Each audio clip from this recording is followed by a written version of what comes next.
os 5 maiores desafios que o coordenador vive e como você resolve. Vem comigo que nesse vídeo eu vou falar sobre esses 5 grandes desafios. Mas antes eu te convido a curtir esse vídeo, se inscrever no canal e ativar o sininho para você não perder nenhum conteúdo de coordenação pedagógica e tornar a sua coordenação mais eficiente, com resultados surpreendentes e ainda tempo para o cafezinho. Então, quais são os 5 maiores desafios que todo coordenador enfrenta por aí? Você sabe quais são? Vamos nessa, vamos entender cada um deles e como que você consegue resolver de uma maneira surpreendente, com resultados significativos por aí. O primeiro deles é a famosa situação que a gente enfrenta de embate entre professores e alunos, aqueles conflitos que a gente pensa, mas por que esse professor entrou nesse embate com esse aluno? Eu não acredito. Você já viveu um desses? Pois é. Mediar situações como essas podem parecer uma loucura muitas vezes, porque sabe o que o professor fala? Você precisa ficar do meu lado. E desde quando mediar conflitos tem lado? Então, o que eu trago aqui de proposta para você é que você não tenha lado, e sim que você tenha um perfil de mediador de conflitos para tornar esse ambiente o mais saudável e leve possível. Até porque conflitos afetam significativamente o clima escolar, ainda mais se for um grande conflito. Isso gera ali uma angústia nos alunos, nos professores. O aluno começa depois a chegar em você e falar assim: ó, aquele professor que brigou comigo aquele dia tá pegando no meu pé. Antes ele não pegava, mas agora ele tá pegando. E aí esse conflito vai ganhando força cada vez mais, não é mesmo? Então a minha sugestão aqui é que você se envolva num processo de solução da situação de maneira justa e neutra, promovendo o crescimento pessoal de cada um deles, seja do professor, seja do aluno, mas que você cuide disso para você não se perder em hipótese alguma e não sair como o errado da situação. Lembre-se sempre, em situações de conflito, o ideal é que a gente não diga se há certo ou errado, e sim uma necessidade de resolver aquela situação de uma maneira positiva e saudável. Segundo ponto é a sobrecarga de burocráticos. Quem nunca? Quem nunca foi embora sexta-feira pensando, Mas eu não consegui terminar tudo que eu precisava e por isso eu vou ter que levar o trabalho para casa. a sobrecarga dos burocráticos que vão aparecendo e atropelando a gente na escola muitas vezes faz a gente ficar exausto. Relatórios, planejamento de reunião, organização de cronograma, conferência disso, conferência daquilo e uma infinidade de outras atividades que a gente se perde se a gente não pensar bem no que fazer. Na minha opinião, o maior desafio é a gente conseguir buscar um equilíbrio, né? Mas a dificuldade é encontrar esse equilíbrio e tempo suficiente para executar todas essas tarefas de uma maneira que seja realmente saudável para a gente que ainda sobra tempo para o pedagogo. O que eu vejo? Um grande esgotamento, e quanto mais esgotado eu fico, menos eu consigo fazer o que eu preciso. E aí nada flui. Nesse momento, você tem uma necessidade de desenvolver umas habilidades que são importantes de organização. Criar um checklist, criar um planejamento semanal de tudo aquilo que você precisa executar, deixar horários vagos e livres na sua agenda para se houver alguma necessidade.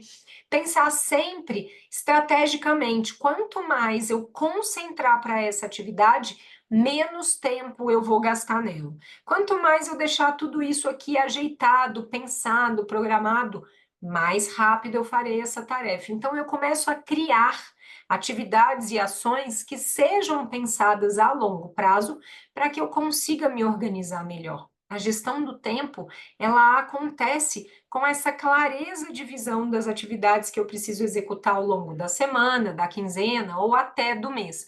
Então, pense com calma, porque desenvolvendo essas habilidades de gestão de tempo, eu tenho certeza absoluta que vai melhorar tudo por aí. Alinhamento e motivação de professores. Você sente que seus professores estão desmotivados, estão irritados, te dão uma resposta aleatoriamente, fica criando aquelas rixinhas, aquelas diferenças individuais. Ai, mas fulano, mas Beltrano, mas você falou assim com ciclano, mas você não falou assim comigo. E aí começa, né, a ser um caos. E você começa a perceber que a sua liderança não é tão boa assim. Quem nunca? Pois é, a minha sugestão aqui é que você comece a equilibrar a sua comunicação com os professores, tendo mais coesão, mais transparência, começa a perceber que você precisa cumprir mais as metas que você coloca. Tudo isso vai fazer com que a sua equipe se sinta mais motivada. Mas um ponto muito importante é a comunicação clara. Quanto mais você conseguir ser claro com os seus professores e transparente, melhores são os resultados que você vai alcançando e acredite, você vai encontrando algo que você nunca viu antes. Sabe o que que é? Seus professores vão começar a te procurar para tirar dúvidas, contar alguma coisa, te pedir alguma ajuda, uma contribuição. E essa motivação que não existia começa a existir. O outro ponto, que é o 4, é a adaptação às mudanças curriculares e tecnológicas. De uns anos para cá, a gente começou a viver um grande desafio, que foi repensar as nossas escolas de maneira online. Depois disso veio o momento híbrido, com um pouco online, um pouco presencial, e depois voltamos com tudo no presencial e foi um fiasco. Estou falando bobagem.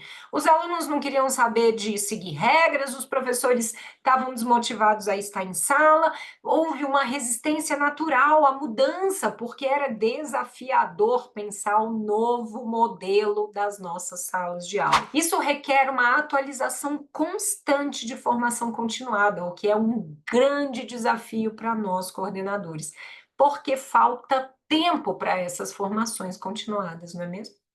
Mas a sugestão é que você encontre uma maneira de transmitir novas possibilidades de sala de aula para os professores, não necessariamente só informações. Um vídeo aqui, outro vídeo ali, um texto curto aqui, uma outra percepção que você viu de algo diferente que funcionou. E aí, devagarinho, pouco a pouco, passo por passo, você vai mostrando para esses professores o tanto de coisa interessante que tem por aí que funciona, sem você precisar ficar por 2, 3, 4 horas falando sem parar sobre inovação em sala de aula. Então, pontue ali de maneira esporádica, pontual, nos grupos ou por e-mail para os seus professores irem sentindo que você está com eles e que você pode contribuir muito para que essa parte do desenvolvimento curricular tecnológico também seja diferente por aí. Aí a gente chega no quinto e último, que para mim às vezes é bem desafiador: comunicação com as famílias e envolvimento delas nas escolas. Os pais não querem saber de nada e quando chegam para falar alguma coisa, eles só querem questionar e dizer que a escola não está fazendo um bom trabalho. E aí a gente fica sem saber o que falar. Além disso, a gente percebe também que os professores muitas vezes tentam ali contribuir para que o aluno se sinta mais motivado e faça isso, faça aquilo, e realmente ele faz um excelente trabalho, mas aí o pai chega para você e fala: Nossa, aquele professor não sabe dar aula. Naquele momento que eu estava em casa com os meus filhos, isso não acontecia. Eles estavam indo muito bem, eles estavam se saindo muito bem. Como é a comunicação que você quer ter com os pais? Uma comunicação transparente, até porque cada família é diferente, isso gera uma situação bem desafiadora. A gente precisa de tempo e de habilidades de comunicação para lidar com as expectativas desses pais, e eu sei o quanto isso é desafiador. Quanto mais claro você for nos comunicados, nas atividades que você transmite para os pais, nas reuniões, em todos os comunicados e cartas, né, que a gente precisa encaminhar às famílias, quanto mais claro você for nesses momentos, melhores são os resultados. E vou além. Todas as vezes que um pai te procurar na escola, você precisa criar uma parceria sólida com esse pai, mostrando para ele o quanto ele é fundamental dentro da instituição e para os filhos também, direcionando para um caminho que mobilize as famílias a quererem estar indo cada vez mais e mais e mais além. Isso é fundamental e vai tornar cada vez mais os nossos pais engajados e presentes dentro das nossas escolas. E aí aqui a gente pensa dentro desses 5 pontos extremamente desafiadores que a gente vive nas nossas escolas, qual deles você já estava caminhando bem e qual deles você precisa evoluir um pouquinho mais? Eu quero saber aqui embaixo do vídeo. Quero que você me conte aqui nos comentários o que é que você sente que é o maior desafio aí na sua escola, para que a gente continue esse papo por lá. E também deixo aqui outras opções de vídeos para você conhecer mais assuntos importantes sobre coordenação e ficar cada vez melhor no assunto e desenvolvendo um trabalho de excelência. Eu te vejo lá no próximo vídeo e aqui nos comentários.